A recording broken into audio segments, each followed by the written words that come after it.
Cześć! W tym filmie pokażę Wam, co zostało z monstery, którą kupiliśmy jakiś czas temu z żoną. Nasza niewiedza na temat uprawy tego typu roślin skończyła się tym, co widać na nagraniu. Jednak zamiast ją wyrzucać, stwierdziłem, że dam jej jeszcze jedną szansę.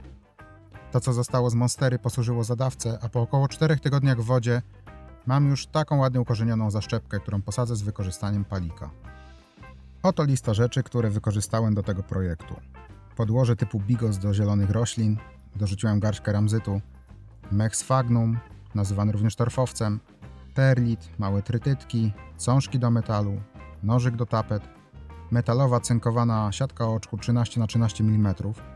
Ponoć mniejsze oczka stwarzają problemy korzeniom powietrznym, żeby się dobrze wczepić. 13 mm ma być idealne, zobaczymy. Miarka, no i oczywiście doniczka. Zaczynam od wycięcia siatki. Z pozoru proste zadanie, ale polecam odrobinę ostrożności, gdyż wystające ostre druciki mogą zrobić krzywdę. Z pewnością wycięcie kawałka siatki poszłoby łatwiej i szybciej szlifierką niż ręcznie, ale na polu mrózu nie chciało mi się wychodzić z domu. Palik musi mieć odpowiednią grubość. Najlepiej, żeby jego średnica miała co najmniej 7 cm. Zdecydowałem, że mój będzie miał około 8 cm, co przełożyło się na długość siatki około 24 cm, czyli 18 oczek. Po zmierzeniu, za pomocą cążek do przewodów, uciąłem odpowiedni kawałek. Warto dodać, że wykorzystałem całą długość rolki, czyli mój palik będzie miał 1 metr długości.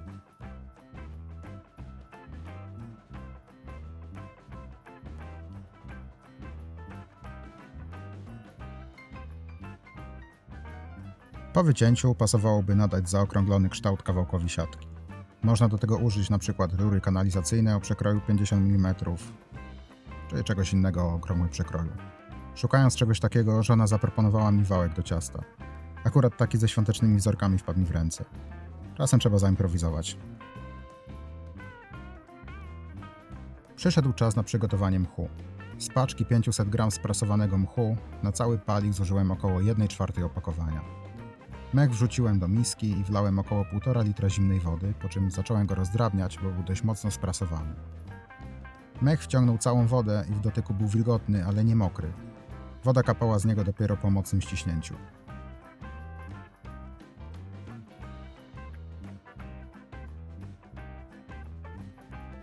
Na etapie wypełniania palika mchem, pierwszą rzeczą, którą zrobiłem, było przymierzenie palika do wysokości doniczki. Głównie po to, żeby wiedzieć, od jakiej wysokości napełnić palik mchem. Chciałem uniknąć sytuacji, w której po wsadzeniu palika do doniczki mech byłby poniżej poziomu podłoża. Ponoć może to spowodować problemy z pleśnią i nie warto ryzykować. Powyżej poziomu doniczki zaczynam lekko upychać mech do środka palika, po czym etapami spinam go trytytkami co 5. oczko. Nie dojeżdżam z mchem do samej góry, tylko po to, żeby podczas podlewania móc wsadzić butelkę półlitrową do góry nogami i żeby miała się o co opierać. Na sam koniec obcinam trytytki cążkami i palik wydaje się być gotowy. Prezentuje się nawet lepiej niż oczekiwałem.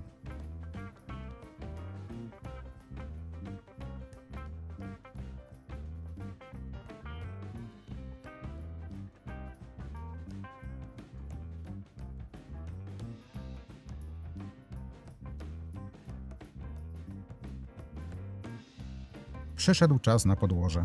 Wsypuję je do miski i dosypuję trochę perlitu, który będzie miał za zadanie trochę dłużej utrzymać wilgoć w doniczce. Następnie dodaję garść keramzytu, którą akurat znalazłem w jakiejś niewykorzystanej doniczce w kotłowni i całość mieszam. W międzyczasie włożyłem jeszcze ręcznik papierowy na dno doniczki, żeby podłoże nie uciekało przez otwór drenażowy.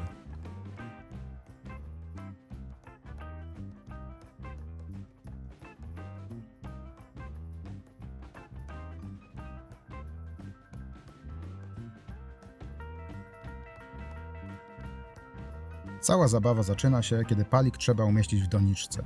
Najpierw musimy wypełnić jego dolną, pustą część podłoża. W tym celu odwróciłem palik do góry nogami i próbowałem dość mocno upychać w nim podłoże. Nie jest to łatwe zadanie, bo podłoże przesypuje się przez dość spore oczka, ale jakoś sobie poradziłem. Znów użyłem ręcznika papierowego, tym razem, żeby wsadzając palik do doniczki nie wysypać z niego podłoża. Palik starałem się umieścić możliwie z boku doniczki, mimo jej małego rozmiaru. Zwróciłem też uwagę, żeby łączenie palika znalazło się właśnie bliżej ścianki doniczki po przeciwnej stronie niż miejsce, w którym planuję wsadzić swoją roślinkę. Następnie zasypując i delikatnie ugniatając podłoże, tak żeby palik osiągnął stabilność, dojeżdżam ziemią do góry doniczki. Palik się nie przewraca, więc zadanie wykonane.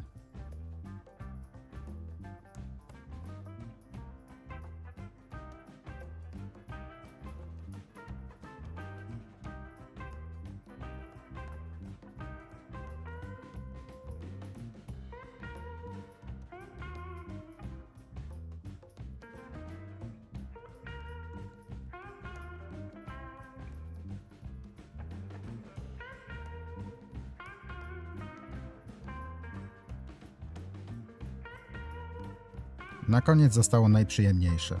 Biorę zielonego malucha, robię mu małą dziurkę w ziemi, tuż obok palika, tak aby w miarę wzrostu mógł się po nim piąć i zasypuję.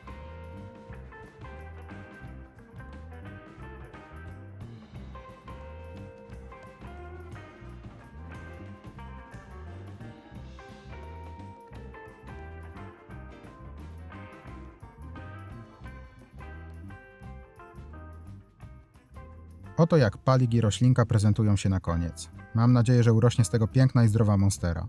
Dajcie znać w komentarzach, czy według Was coś z tego będzie. Do zobaczenia!